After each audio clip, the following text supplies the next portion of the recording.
오늘 들을 말씀은 요한복음 3장 13절에서 21절입니다. 한 절은 제가, 한 절은 여러분이 교독하시고 마지막에 합독하시겠습니다.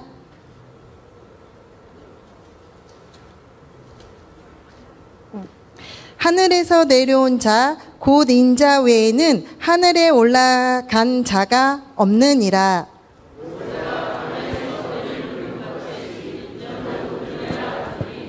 이는 그를 믿는 자마다 영생을 얻게 하려 하심이니라.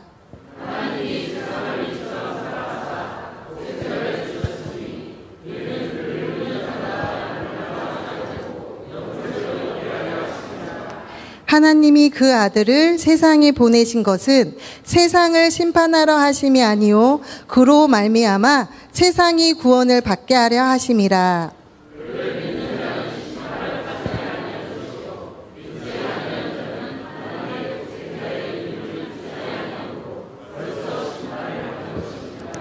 그 정죄는 이것이니 곧 빛이 세상에 왔으되 사람들이 자기 행위가 악함으로 빛보다 어둠을 더 사랑한 것이니라.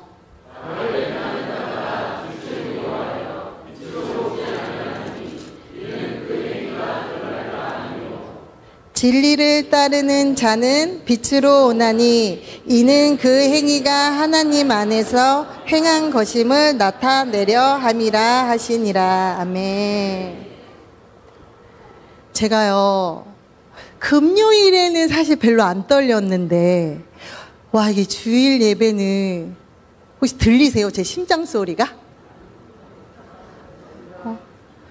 준비도 사실 되게 많이 했는데 지금 머리에서 막 맴돌기는 하는데 이게 정리가 지금 어떻게 될지 저도 지금 고민이 되면서 부담이 엄청 되니까 좀 반응을 잘 좀 해주시고 무서운 얼굴로 쳐다보지 마시고 좀 이렇게 편안하게 그래 하나님이 저 전도사님을 통해서 어떤 말씀을 하실까 하는 그런 기대감으로 조금 쳐다봐 주셨으면 감사하겠어요. 제가 이 말씀을 정하기 전에 사실은 다른 말씀을 전하고 싶었었거든요. 근데 자꾸 오는 마음이 빛이야 어둠이야 빛이야 어둠이야 세상이야 교회야 세상이야 교회야 계속 이런 마음이 오더라고요. 그래서 고민하다가 정말 2주 고민하고 이 본문을 사실 그저께 바꿨어요. 그러다 보니까 어떤 말을 어떻게 해야 될지 고민을 하고 정리를 해서 지금 사실은 제가 먼저 저 약간 부족하지만 좀 예쁘게 봐달라고 얘기를 드리고 말씀을 전하려고 합니다. 먼저 3장 1절을 보시면 니고데모가 찾아와서 이 스토리가 되어지는 거예요. 근데 니고데모가 바리새인이라고 얘기를 하고 지도자라고 얘기를 했어요. 그럼 그 당시에 바리새인은 어떤 사람이었을까요? 율법에 능통하고 율법학자였고요. 그 다음에 하나님이 택하신 백성이라는 정체성과 정확한 자부심으로 대단한 종교적인 리더였어요. 그리고 그 당시에 최고로 존경받는, 그리고 여기서 지도자라고 얘기를 하는 것은요, 사내들인 공의회라는 의결기관에 소속되어 있는 사람을 지도자라고 얘기를 해요. 그러면 그 사내들이 공의회는 행정권과 사법권을 다 갖고 있는 굉장한 권력의 기관에 소속되어 있는 사람이 니고데모였다라는 거예요. 그리고 그런 사람이 예수님을 어떻게 알고 찾아왔을까요? 그죠? 왜냐하면 이때 예수님이 막 공생애를 시작하셨던 때였어요. 근데 사실은 예수님이 엄청난 사건을 하나 터뜨리셨어요. 그게 성전 청결 사건이라고 해서 1600절에 예수님이 성전에 들어가서 내 아버지 집을 장사하는 곳으로 만들 거야 하면서 그 주변에 장사하는 모든 장사꾼들의 물건을 다 쓸어버리셨어요. 한번 이렇게 얘기만 하지 마시고 상상을 한번 해보세요. 그리고 그 당시에 대제사장이라고 하는 의미가 레위 지파에서 나와서 아론 지파에서 나와야지만 대제사장이 될 수 있는데, 이때는 정부가 부패하고 타락하고 있었기 때문에 이 대제사장을 물질로, 돈으로 살 수 있었어요. 그래서 대제사장이 성전 근처에서 장사를 한 거죠. 그러면 예수님이 첫 유월절에 성전에 들어가셔서 내 아버지의 집을 장사하는 곳으로 만들 수가 없어라고 쫙 소리를 지르면서 그 장사꾼의 물건을 뒤엎으셨다라고 했을 때 그게 과연 성전의 청결 사건이었을까요? 사실은 그 사건을 통해서 예수님은 세상에게 소리를 치신 거예요. 그랬을 때 이 제사장의 권력으로 이거 예수 뭐야? 하지 않았을까요? 그리고 그 주변에서 보고 듣고 했던 많은 사람들이 예수님에 대해서 막 얘기하지 않았을까요?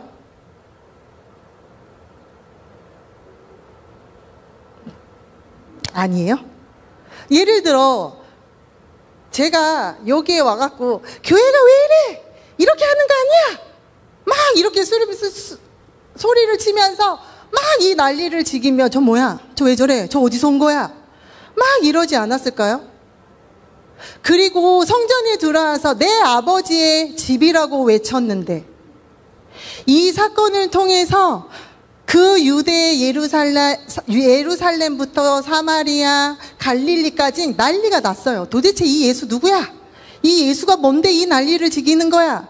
그랬을 때 세상의 권력을 잡고 있는 사람들, 종교적으로도 내가 힘을 갖고 있던 사두개파나 신학자들이나 가만히 있었을까요?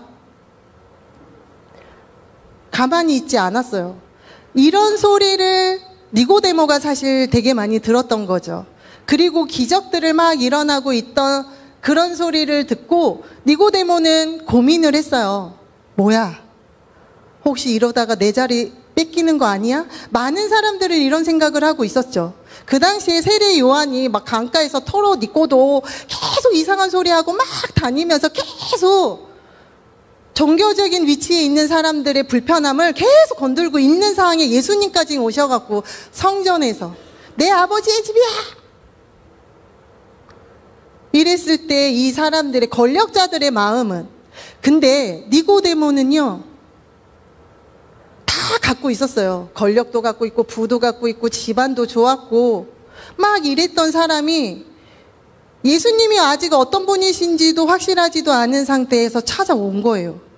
찾아오고 나서 라삐오라고 호칭을 불렀던 건 이 니고데모가 예수님에게 극존칭을 한 거예요. 그리고 그걸 찾아왔다라는 것 자체가 니고데모가 굉장히 진리에 대해서 목마르고 있었고 하나님에 대한 갈망도 있지 않았을까요? 제가 한번 잠깐 상상을 해봤어요. 예를 들어 우리 목사님 같은 분이 나를 찾아왔어. 근데 내가 듣고 보니까 뭐 하나님의 사람이라고도 얘기를 듣고 복음을 되게 잘 전한다고 해서 내가 이렇게 왔다라고 했을 때 우리 같으면 어땠을까요? 아, 무슨 말씀이세요? 아닙니다. 그냥 막 이렇게 저희는 막 겸손하면서 막 이러지. 거듭나야 돼.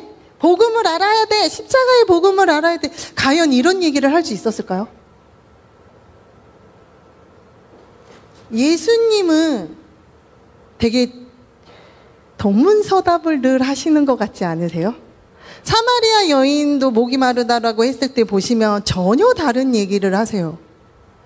그리고 나서 니고데모에게 거듭나야 돼. 거듭나는 게 무엇입니까? 또 하고 물으니까 물과 성령으로 세례를 받아야 돼 라고 얘기를 하는데, 이건 영적인 얘기다 보니까 니고데모는 전혀 무슨 얘기인지 알아듣지 못하고 있죠. 다시 태어난다고 하니까 다시 엄마 뱃속으로 들어가야 되나라는 생각도 하면서, 그러면서 앞전에 니고데모가 살고 있던 시대적인 배경, 그리고 그때 예수님을 찾아올 수 있었던 사건, 이 사건을 갖고 본문을 한 번 더 보면 조금 더 이해가 되지 않을까요? 그리고 나서 예수님이 얘기를 하세요. 나는 하늘에서 왔어.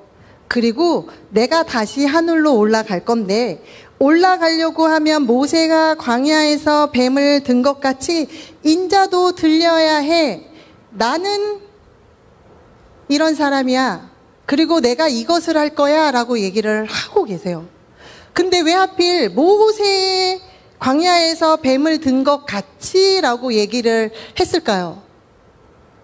이때 모세가 광야에서 이스라엘 백성들을 막 데리고 다니는데 불뱀한테 물려서 이스라엘 백성들이 다 죽게 됐죠. 그리고 나서 하나님께, 하나님 도와주세요. 어떻게 할까요? 그렇게 얘기를 하니까 하나님이 저기 가서 약초를 캐와서 끓여서 먹여 하면 그 시간이 있기 때문에 하나님은 장대에다가 놋뱀의 형상을 만들어서 걸어서 올려서 이거를 쳐다보게 해. 그러면 그랬을 때 과연 뱀에 물렸던 백성들이 이게 무슨 소리야? 근데 하나님은요, 제가 이거를 보면서 정말 하나님이 우리를 너무 사랑하시고 배려하시는구나.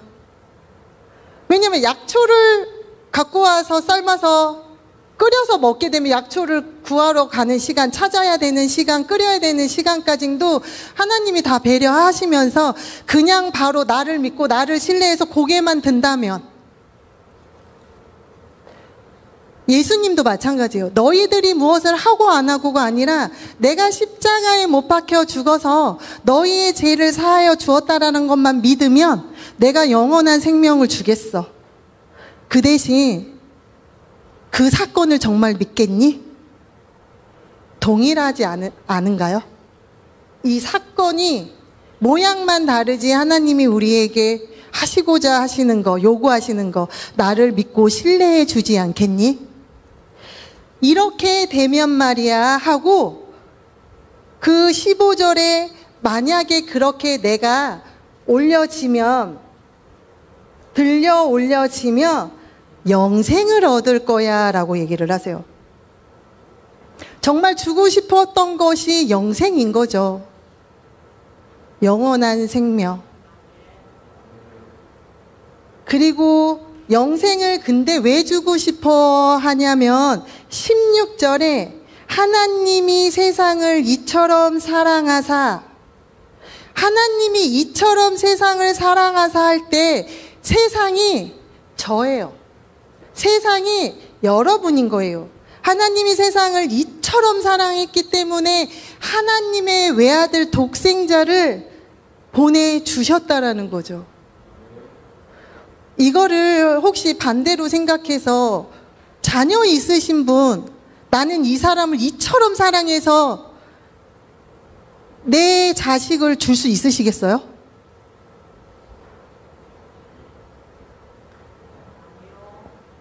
그죠? 쉽지 않아요.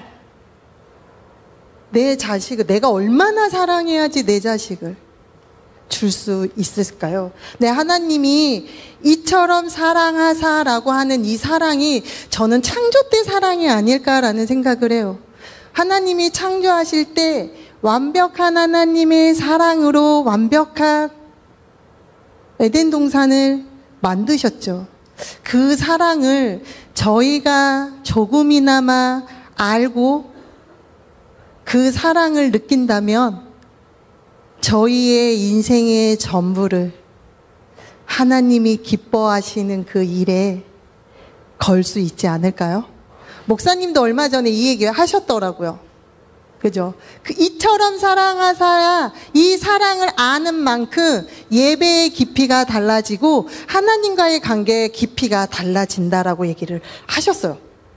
그리고 나서 하나님의 그 아들을 세상에 보내신 것이, 예수님이 보내신 이유가 너희들을 심판하려고 하는 것이 아니라 너희들을 구원하려고 하는 것이야 라고 얘기를 하고 있어요. 그러면 금요일에도 얘기를 제가 잠깐 했어요. 다시 오실 예수님. 그럼 다시 오실 예수님도 결국에는 심판하는 이유가 구원하려고 심판을 하는 거지 심판의 주 목적이 아니라는 거예요. 그래서 심판하시나 구원하신 하나님이라는 얘기를 전 되게 많이 들었는데, 제가 그 말을 듣고 요구하시나 책임지시는 하나님이라는 생각도 들더라고. 하나님 계속 요구하세요. 뭘 요구를 하시던가요?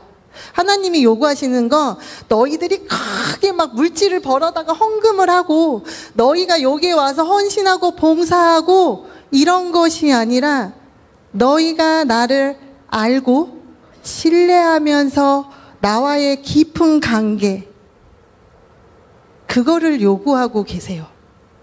그리고 이 땅에 지금도 하나님이 시간을 우리에게 허락하신 이유는 너희가 곧 내 나라에 올 것인데 여기서 예행 연습을 잘 해 갖고 와야지 나와 함께 예배드리고 사랑하고 교제할 수 있지 않을까 하시는 거예요.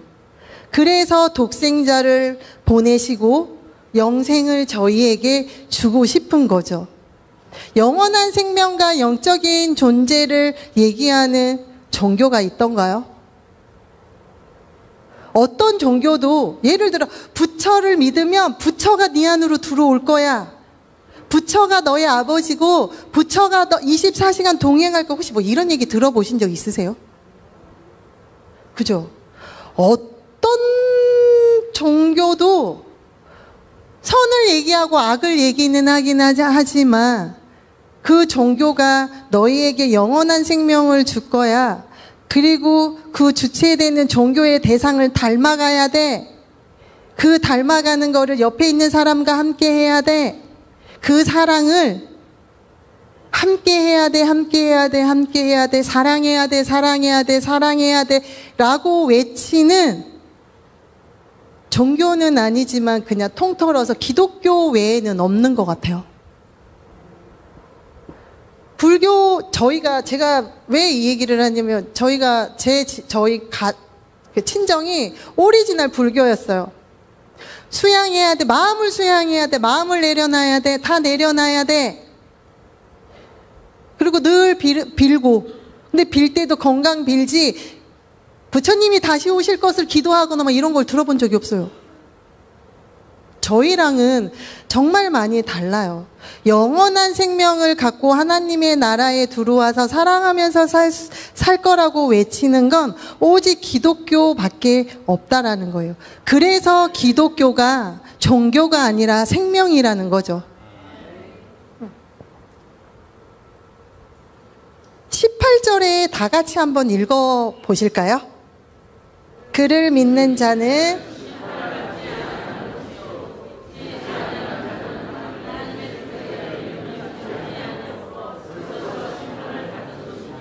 그죠?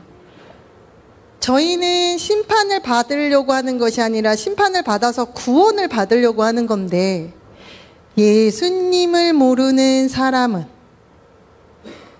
예수님이 다시 오시면 예수님을 믿지 않는 사람은 심판을 받고 멸망하는 것이죠. 그거를 보고 계시는 하나님의 마음이 어떨까요? 믿지 않는 사람들에게도 하나님이 이처럼 사랑하시나요?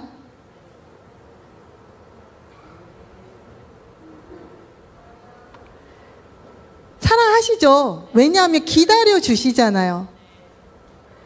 예전에 저희 신랑하고, 저희 이제 손집사님이라고 제가 부르는데, 손집사님이 예수님을 모를 때 저한테 한번 묻더라고요. 너가 예수를 이렇게 잘 믿는 거는 같은데 너 천국 갈 수 있어? 이러더라고요. 그래서 당연하지. 내가 천국을 못 가면 과연 누가 천국을 가? 그리고 나서 제가요. 근데 만약에 지금 딱 가다가 교통사고 나서 죽으면 손 집사님은 닭 튀기는 기름통에 들어간다? 이 얘기를 제가 정확하게 했어요. 그러니까 그게 뭔 소리야? 이러더라고요. 그래서 나는 천국이고 오빠는 바로 지옥이야. 그 얘기를 제가 아주 강하고 담대하게 했었죠. 그러니까 그때 딱 한마디 하더라고요. 오, 그래? 그럼 넌 열심히 믿어. 그냥 이러고 말더라고요. 그러면서 그 당시에 나는 구원받고 본인은 심판받아서 닭튀기는 기름통에 들어가고 그냥 그러고 저도 기다렸어요. 근데 어느 날 갑자기 예수님을 알고 기도하는 사람으로 바뀌어서 늘 나와서 기도하고 있더라고요. 요한복음은요, 빛으로 예수님을 비유해서 얘기를 했어요. 어둠 속에 빛이 왔어. 근데 이 어둠이 이 빛을 모르더라.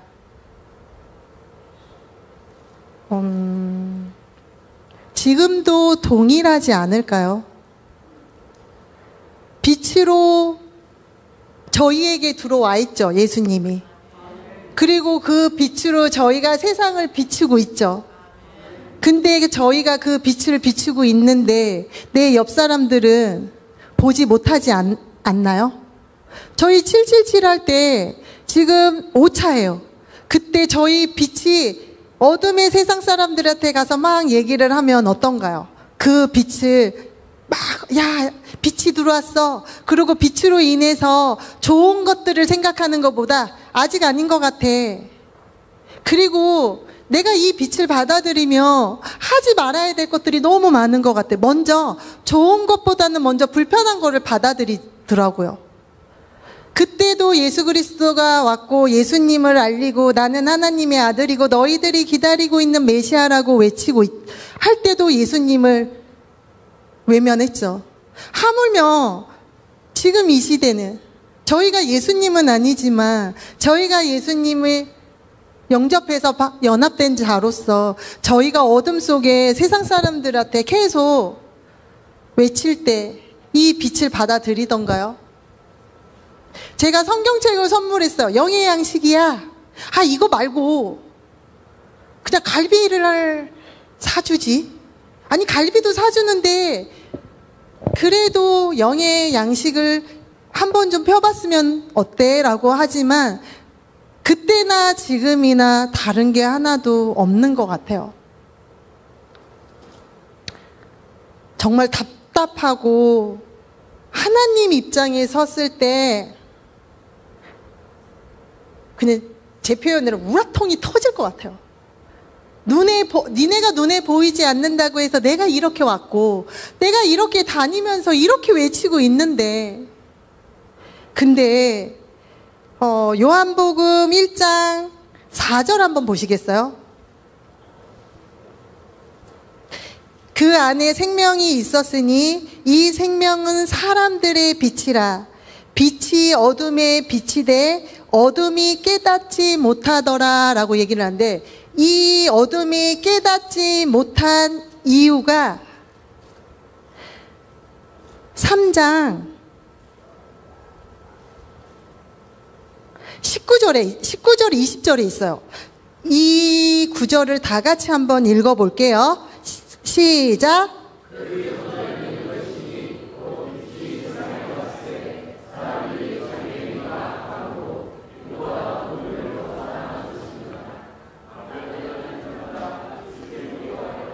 빛으로 오지 아니하니 이는 이 행위가 드러날까 함이라. 어둠 속에 빛이 왔는데 이 빛을 알아보지 못하는 이유가 악함으로 빛보다 어둠을 더 사랑하고 있다라는 거예요. 지금 이 구절이 그대로 지금 이 시대로 들어온다면 저희도 하나님 앞에서 정말 제 안에 있는 것들을 비춰본다고 했을 때 정말 불편하더라고요. 목사님 늘 얘기하시죠. 자아 성찰을 해야 돼. 자아 성찰을 해야 돼. 네 안에 있는 그 추악하고 그 더러운 것들을 너도 알아야 되고 그거를 끄집어내서 하나님께 회개해야 된다라는 얘기를 전 정말 귀 따갑게 들었어요. 근데 저는 이 얘기를 들을 때마다 난 괜찮은데? 나 이 정도면 괜찮지 않아?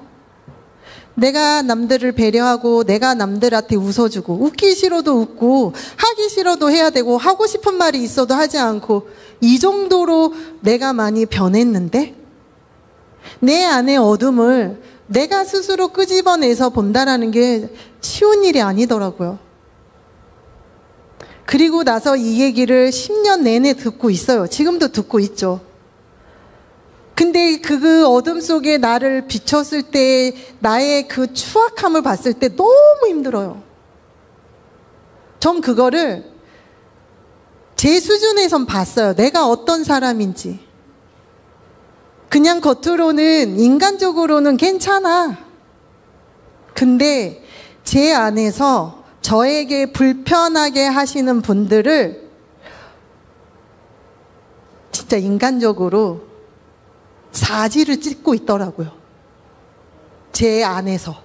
아무도 몰라요. 내가 무슨 생각을 하고 있는지 아무도 모르는데 제 어둠 속에서 예수님의 빛을 딱 비춰서 저를 봤는데 추악범이 따로 없더라는 거예요. 제가 이 얘기를 하니까 전도사님이 저런 생각을 하시는구나. 그럼 이제 전도사님한테 잘해야 되는구나. 안 그러면 전도사님 안에서 나를 사지를 찢어 놓는다고 하시던데. 그죠? 제가 그랬어요. 그리고 제가 지금도 예수님의 연합된 자가 아니라고 생각을 하면요. 지금이라도요. 못된 짓을 하면 이 자리에서도 못된 짓을 할 수 있는 게 저예요. 예를 들어 이거 컵 딱 깨갖고 가갖고 딱 그어버리면 이 못된 짓이잖아요. 근데 그래도 내가 하나님을 믿는 사람이잖아. 하나님이 예수님이 나에게 이렇게 찾아와 주셨잖아. 빛으로. 그랬기 때문에 제가 이성이라는 거를 갖고 계속 하나님을 예수님을 붙들면서 성령님 도와주세요라고 얘기를 할 수 있는 이유가 예수님의 십자가의 그 사랑 그리고 그 어둠에서 빛으로 찾아와 주신 그 예수님의 그 십자가의 사건. 어둠은 예수님이 오셔야지 끝나요. 그리고 갑자기 어둠에 있다가 빛을 딱 비추면요. 저희 눈부셔서 되게 불편해요. 근데 그때부터 세상에서 환한 공간에서 할 수 있는 것들이 훨씬 더 많다라는 거예요. 그 덕에 지금 저희가 최고의 걸작품이 된 거죠. 그러면 이제는 고향으로 친정으로 시댁으로 가실 거잖아요. 거기에 믿는 분들도 계실 것이고 안 믿는 분도 계실 텐데 우리가 최고의 걸작품으로 그 빛을 한번 비춰보면 어떨까요? 그리고 빛으로 비추는 게 그럼 뭘 어떻게 하는 거야? 라고 했을 때 저는 그냥 눈 마주쳐주면 웃어주는 거. 그죠? 우리 한국 사람 잘 웃기도 하지만 잘 웃지 않아요. 저희 교회 분들도 보면 잘 웃는 것 같은데 잘 웃지 않으세요. 제가 이런 말을 되게 많이 해요. 썩음썩음하다. 여기 있잖아요. 그러면 말씀을 잘 실수는 하지만 그래도 전도사님의 말을 잘 들어보려고 목을 빼고 귀를 쫑긋거리고 입꼬리를 일부러 올리시면서 들어주시는 분들, 그리고 혹시라도 이렇게 눈이 마주치면 웃어주는 분들, 이게 빛이 아닐까요? 그죠? 실질적으로는 썩음썩음해요. 불편도 하고, 왜 내가 전도사가 돼서 여기 와서 이런 얘기를 해야 되고, 왜 이렇게 떨리는 마음으로 내가 뭐라고 이런 얘기를 해야 돼? 저 상태를 보면 썩음썩음한데요. 하나님이 썩음썩음한데 너 최고의 걸작품이야. 어둠 속에서 내가 너한테 핀 조명으로 이렇게 비추고 있어. 그러니 이제는 이 세상의 주인공이 돼서 나 대신 빛으로 비춰주라는 거예요. 저희 요번 예배 끝나고 돌아가시면서 눈 마주쳐 주시는 분들한테 많이 웃어 주시고요. 돌아가셔서 식구들한테 설거지 하면서 내가 이걸 왜 해야 돼 하다가도 눈 마주치면 환하게 웃어 주세요. 그 웃어주는 그 웃음 속에 예수님의 빛이 쏴 하고 나가지 않을까요? 야, 간단하게 어둠 속에 빛으로 오신 예수님, 이 세상 어둠 속에 이제는 빛이 되어야 하는 저희들, 정말 빛이 될 수 있도록 성령님 도와달라고 기도 한번 하겠습니다. 주여 한번 외치시고 기도하시겠습니다. 주여.